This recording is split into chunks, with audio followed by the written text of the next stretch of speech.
یہ فرمائیے کہ نریندر مودی نے کشمیر ایشو پر جو آل پارٹیز کانفرنس بلائی ہے، اس خاص پوائنٹ آف ٹائم پہ اس کانفرنس بلانے کا مقصد کیا تھا اور اس کانفرنس کا آؤٹ کم کیا ہے؟ بسم اللہ الرحمن الرحیم۔ وسیم صاحب،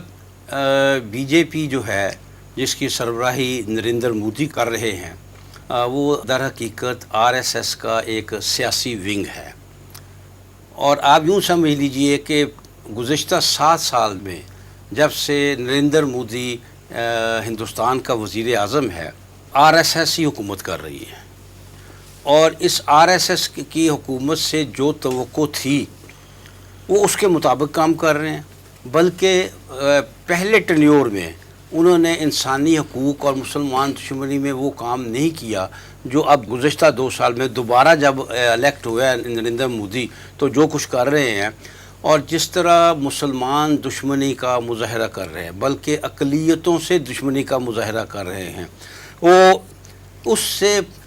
انڈیا کا امیج جو ہے خاص طور پر وہ بڑی بری طرح تباہ ہوا تھا۔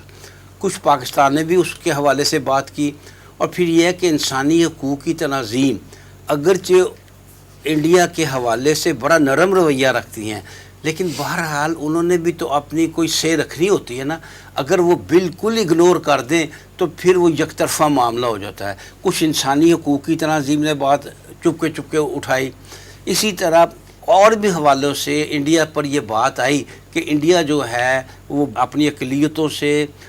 مظالم کر رہا ہے۔ خاص طور پھر کشمیر کا ذکر آتا تھا کہ کشمیر میں پیلٹ گن سے لوگوں کی آنکھیں جو ہیں وہ اندھی کی گئی، اس طرح کے مظالم لوگوں کے سامنے لائے گئے۔ تو اب صورتحال بدل رہی تھی، پھر یہ کہ امریکہ میں حکومت بدلی، تو نریندر مودی کو ضرورت تھی کہ وہ تھوڑا سا اپنا چہرہ صاف کرے، اپنا بدنما چہرہ جو ہے نا اس کو تھوڑا سا صاف کرے، انڈیا کی امیج کو تھوڑا سا بہتر کرنے کی اس نے کوشش میں یہ اے پی سی جو ہے وہ بلائی، تاکہ یہ سمجھا جائے کہ میں یعنی نریندر مودی جو ہے وہ مذاکرات کا حق میں ہے، وہ کشمیریوں سے بات چیت کر رہا ہے، یعنی ایسا نہیں ہے کہ ان پر انہوں نے کوئی جنگ ٹھونسی ہوئی ہے، ان سے وہ سیاسی معاملات طے کر رہا ہے۔ اس خاطر یہ بلائی گئی، اور آپ نے دیکھا کہ اس بات کو ذرا انشور کرنے کے لیے کہ واقعتاً جماعتوں نے شرکت کی ہے، 14-15 جماعتوں میں سے 6-7 تو غیر مسلم جماعتیں تھیں، تاکہ ایک نظر آ سکے کہ اے پی سی واقعتاً ہوئی ہے۔ پھر اس میں آپ نے دیکھا کہ وہ خواہش یہ تھی کہ وہ لوگ جو پہلے بھی ان کے تھے کسی نہ کسی سطح پر، مثلا عمر عبداللہ، مثلا محبوبہ مفتی، ان سے اپنے ریلیشنز کو جو ہے وہ دوبارہ ایک دفعہ جو ہے نا ایڈجسٹ کیا جائے، یعنی جو پرو انڈین تھے ان کو انوائٹ کیا۔ ظاہر ہے حریت والوں نے تو ان کو ساتھ ملنا نہیں تھا، ظاہر ہے گیلانی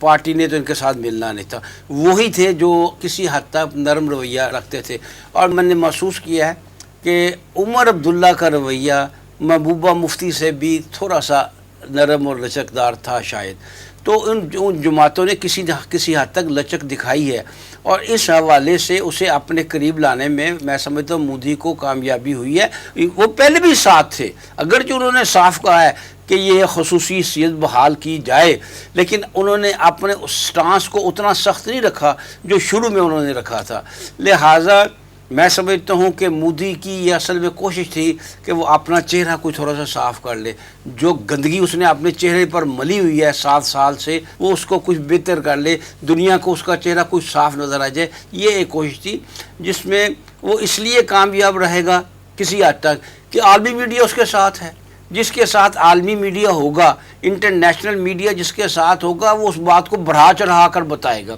یہی کام اگر پاکستان کرے تو اس کا نام و ذکر بھی نہیں ہوگا۔